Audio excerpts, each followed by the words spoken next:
Well, hello, good people. David Taub here, coming to you from nextlevelguitar.com, and we've been receiving a lot of email questions about acoustic guitars and what to look for when to buy one, or what to look for when I'm buying one, and what are some of the key points about them. So I thought I would spend a few minutes talking about them and maybe give you a few pointers on what to look for when you're talking about acoustic instruments, okay?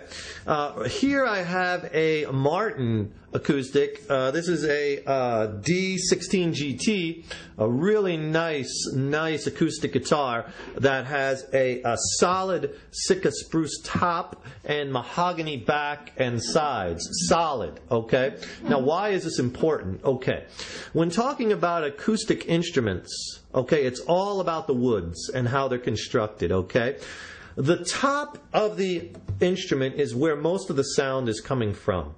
Okay, and the top has to be thin but yet strong because it's going to vibrate, and that's what helps produce that sound. And the sound bounces in through the sound hole and goes in through the body, and some of the sound is also coming from the back, not as much as the top, and then the sides also. But most of your sound is coming from the top, then the back, then the sides. So your solid top instruments, solid top meaning one piece of wood, not like a piece of wood, another piece laminated to it, or multiple pieces, but solid wood tops are going to give you generally the best tone, okay? And this one has a solid Sitka spruce top. And they use strong woods for the tops because they have to be thin but yet strong. That's why a lot of times they'll use spruce or cedar, because it's a strong wood where it could be thin. Look at the thinness of the top. It's very thin but yet strong and needs to flex or vibrate. And this one has mahogany back and sides. Now the back is, again, one piece, solid mahogany, and the sides are solid mahogany. So this sound of this guitar, knowing all that, generally before I pick it up, plus it's a Martin, and the Martins are really known for their nice, thick, rich sounds. I really like the Martin acoustics. I really like Taylor's. Also check out a Canadian instrument I found to be really cool, made in Canada. It's a Larrivee. I really like the way they sound too, and so you might want to check those out. But remember, when you're purchasing instruments, I think there's four things to keep in mind, in my opinion. It's all about four things. One is the tone. What is the instrument? How does it sound? Okay? If it's an electric guitar, plug it in. Go through all the pickup combinations. How does it sound? What's the tone of this acoustic? Okay, how does it sound? One. Okay, two. How does it play? Playability. How does it feel in your hands?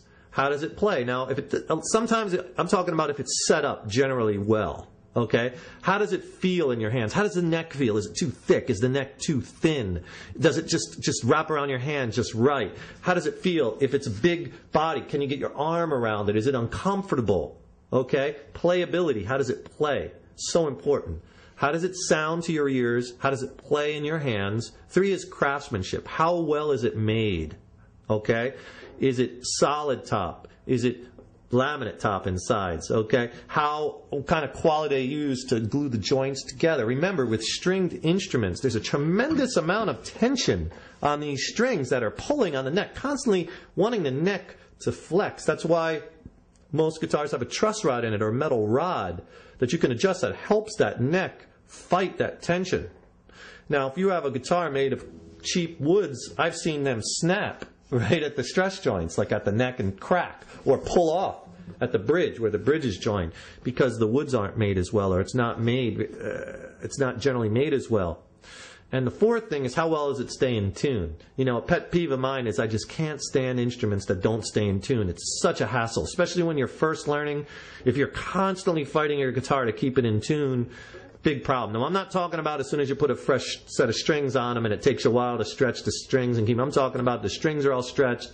Your guitar has to stay in tune, bottom line. You know? So remember those four things. Quality of craftsmanship, tone, how does it sound, playability, and how well does it stay in tune. Generally with guitars, you get what you pay for. I'm not necessarily saying that a $5,000 guitar is always going to sound better than a $3,000 guitar. Sometimes it's close, and is that difference really worth $2,000, you know, or a $600 guitar versus a $200 guitar. Generally with instruments and most things, you kind of get what you pay for, you know. But look at and ask these questions. Is it a solid top guitar? Generally, you're not going to touch a solid top guitar for under $600. Does it have a solid back and sides? You know, the top is really, really important. There's another company that makes solid top guitars a little cheaper called Seagull. They make some pretty nice instruments where a solid top guitar is a little cheaper, or Breedlove. That's another company that makes some pretty cool solid top instruments that are a little cheaper. Breedlove's a little newer, and they're trying to break into the market. The other thing Breedlove does is they have this kind of neat bracing system where they brace the front and the back of the guitar with this special brace. They say it adds to the tone. I put a Breedlove up against this Martin, and this Martin came out, to my ears, again, what sounds best to your ears, a little bit ahead of it. Okay, so generally I seem to be drawn more toward the sounds, and this is just me, of the Martins and the Taylors. They just sound a little bit more lush and full. This Taylor especially is a really nice sounding Taylor guitar. And I'll just play some nice big open chords.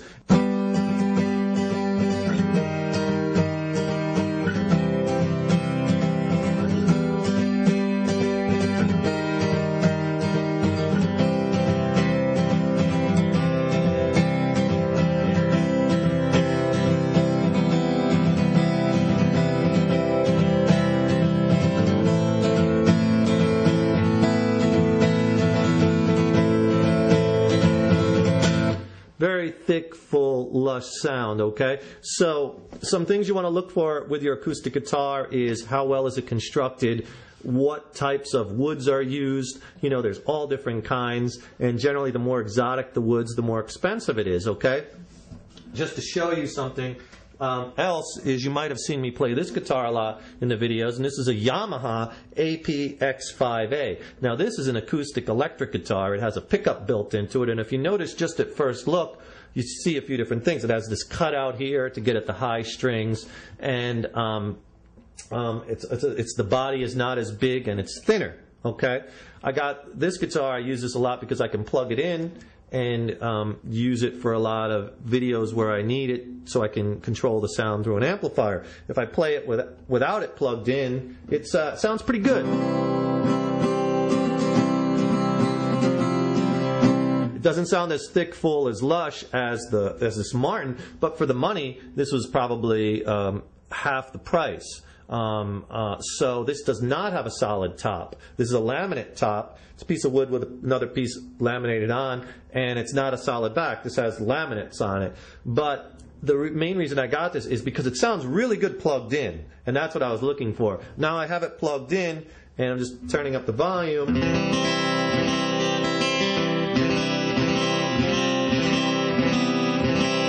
And you can see it has a really nice, crisp sound plugged in. So I got this more for the kind of electroacoustic-y type thing than the solid acoustic, okay? But again, if you're going to play with, if you don't need to have the electric aspect of your acoustic guitar, then certainly don't get one with a pickup. You're just wasting your money, right? So this, again, is made a little different. It's a little cheaper, but it's made fairly well. So a lot of guitar also comes down to budget. How much money do you have to spend? And don't play a $2,000 guitar if you have a $500 budget. That has impulse purchase written all over it and lots of high credit card payments. You can play it, you just can't take it home. Yeah, exactly. You can play it, but you just can't take it home.